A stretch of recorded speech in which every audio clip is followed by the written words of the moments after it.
There he is. How you doing, Ariel?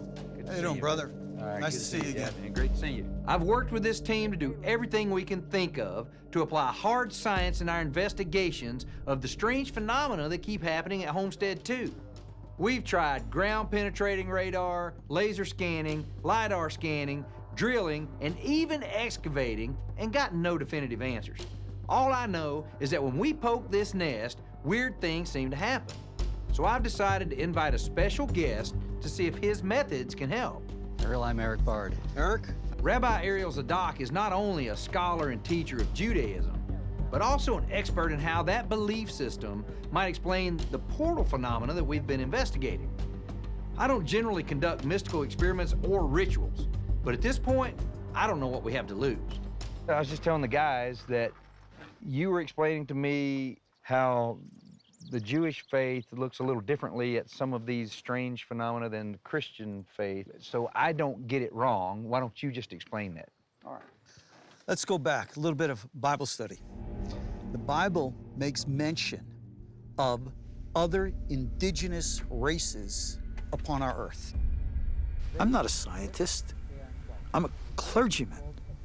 And I came to look at what is expressed here, not from a point of a scientific anomaly, but from a spiritual point of view.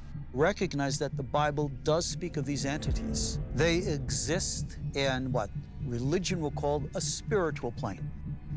I guess maybe in modern terminology, you might consider that a fourth dimension of space. You're the scientist, you'll discover that. What seems to be happening here is that there very well might be an indigenous earth spirit who has called this place home for as long as it has been alive.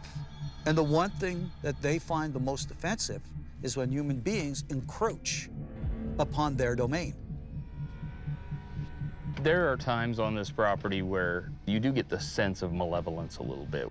This reality, which we think is the only reality, isn't. You could actually have portals opening and closing on this property with a living, non-human, intelligent entity.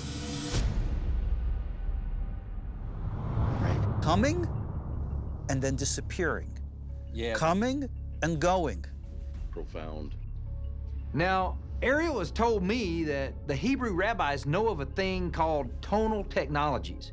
It's an acoustic technology that is believed to be able to open up the heavens or a pathway or a doorway, a portal, if you will. My method, I believe seeing is believing. So what I believe to do is to teach others to see for themselves. So That's what it's all about. Let's talk about how we're going to do that now. We are going to create a sacred place and do the traditional prayers for the opening of the gates. We will specifically invite whatever is here, if it's willing, to communicate, to show some sign, because these entities are out there. I already sense it. Holy right there. What is that? What is that? We got something, hold on. Right there. Yeah, I see it. Oh, yeah. Good, where it was last time. Just went away. Dang it. Right under the sun, and it was right in that portion of the sky.